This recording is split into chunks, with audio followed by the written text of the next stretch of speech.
예, 최고위원 신동욱입니다. 날씨가 많이 추워졌습니다. 국민 여러분 건강 조심하시기 바랍니다.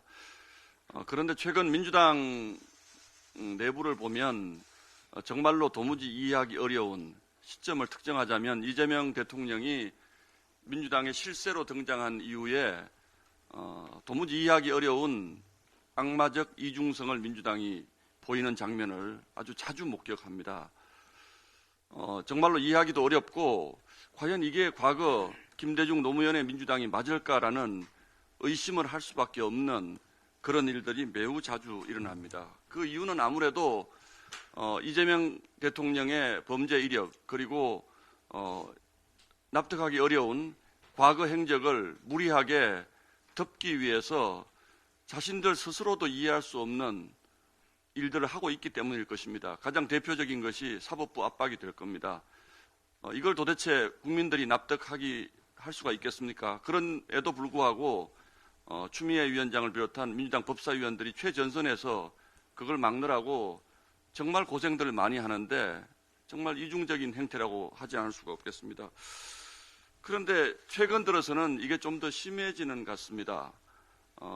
그 배경에 이재명 대통령이 있을 것이라는 생각은 누구나 할 수 있는데 저는 요즘 좀 다른 생각을 하기 시작했습니다. 우리가 악마는 디테일에 있다라는 말을 흔히 하듯이 그 디테일이 뭘까? 민주당이 저렇게 이중성을 보이는 디테일의 핵심이 뭘까라는 생각을 하면서 다시 한번 김현지를 떠올릴 수밖에 없는 상황이 됐습니다. 조금 전 당대표께서도 언급을 했다시피 김병기 원내대표 건을 한번 보겠습니다. 김병기 원내대표 건은 상식적으로 저렇게 방치할 수가 없는 일입니다. 일일이 손으로 세기도 어려울 정도로 그 많은 갑질과 비리 의혹, 특히 민주당이 금과 옥조처럼 여겨온 시스템 공천을 완전히 망가뜨린 주범인데 오히려 김병기 전 원내대표가 큰 소리를 칩니다. 너희들이 내 목을 자를 수는 있을지언정 나 스스로 무릎 꿇지 않겠다라고 얘기합니다. 너희들이 제명시키면 할 수 없지만 나는 탈당하지 않겠다고 합니다. 그런데 민주당의 그 많은 의원들 중에서 극히 일부를 제외하고는 김병기 의원의 거취를 언급하지 않습니다. 민주당답지 않습니다. 정청래 대표도 어쩌지 못하는 것 같습니다. 그러면 김병기 전 원내대표가 왜 이렇게 나올까라는 생각을 하지 않을 수가 없습니다. 일각에서는 본인이 공천의 전반에 2020년 지선, 2022년 24년 총선 공천 전반에 관여했기 때문에 민주당 의원들의 파일을 가지고 있기 때문에 그럴 것이다라는 추측도 합니다만 저는 김병기 전 원내대표가 갑자기 돌아선 배경에 김현지가 언급된 것을 주목하고 있습니다. 이렇죠, 사실은. 지난 총선에서 탈락한 동작을의 이수진 전 의원이 그 지역 정치인들의 그 일종의 확인서, 투서를 받아서 지난 총선에 김현지 이재명 당대표의 보좌관에게 전달했다. 그런데 그 이후로는 어떻게 된 것인지 모르겠다. 김현지 전 보좌관과의 녹취도 가지고 있다. 이렇게 얘기를 합니다.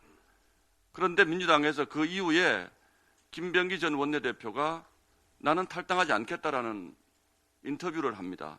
그래서 저는 김병기 전 원내대표가 의원들을 상대로 일종의 협박전을 벌이고 있는 것이 아니고 이재명 대통령을 상대로 나를 건드려 볼 테면 건드려 봐라라는 입장을 가지고 있는 것으로 추측을 합니다. 그리고 물론 그 중간 매개체가 되는 것은 항상 그래왔듯이 김현지 부속실장입니다. 자, 한번 돌이켜 보겠습니다. 지난 국정감사에서 김현지라는 이름이 나오면 국정감사장이 아수라장이 됐습니다. 결국 국정감사에 출석에 응하지도 않았습니다. 김현지는 그래서 절대 존엄이라는 별명이 붙었습니다. 김현지 전 보좌관이 이재명 대통령의 재판 전반에 관여했다는 의혹이 불거졌습니다.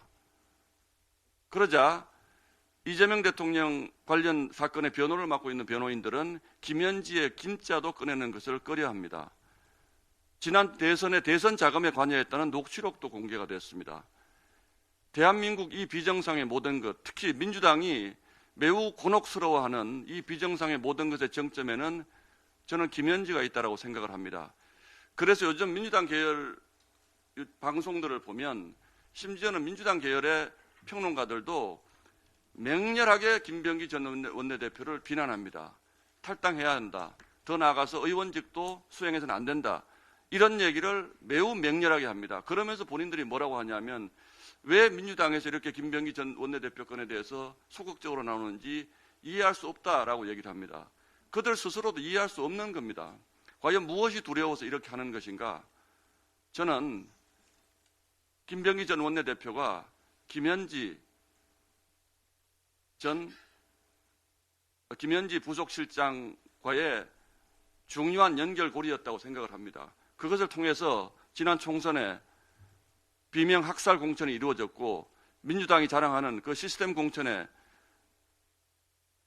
문제점도 김병기 전 원내대표, 김현지 부속실장, 이재명 대통령으로 이어지는 이 라인이 비밀의 열쇠를 다 가지고 있다고 생각합니다. 자, 정리하겠습니다. 저는 이런 의혹을 밝히기 위해서 저희가 민주당 공천 뇌물 특검을 제안을 합니다만 이제 머지않은 시일 안에 김현지 특검의 시간이 올 것으로 저는 생각을 합니다. 대한민국이 지금 돌아가고 있는 특히 집권 여당 내에서 벌어지고 있는 이 이해하기 어려운 비정상적인 이중성, 그 정점에는 이재명 대통령이 있고 그 모든 비밀을 쥐고 있는 것이 김현지 부속실장이다. 그렇기 때문에 비록 지금은 아닐지 모르지만 언젠가는 김현지 특검의 시간이 올 것이라고 믿고 있습니다. 그 전에 민주당은 빨리 저희가 요구하는 민주당 공천 뇌물 특검 받으시고 일이 더 커지기 전에 수습하는 길로 접어들어 주시기를 부탁합니다. 이상입니다.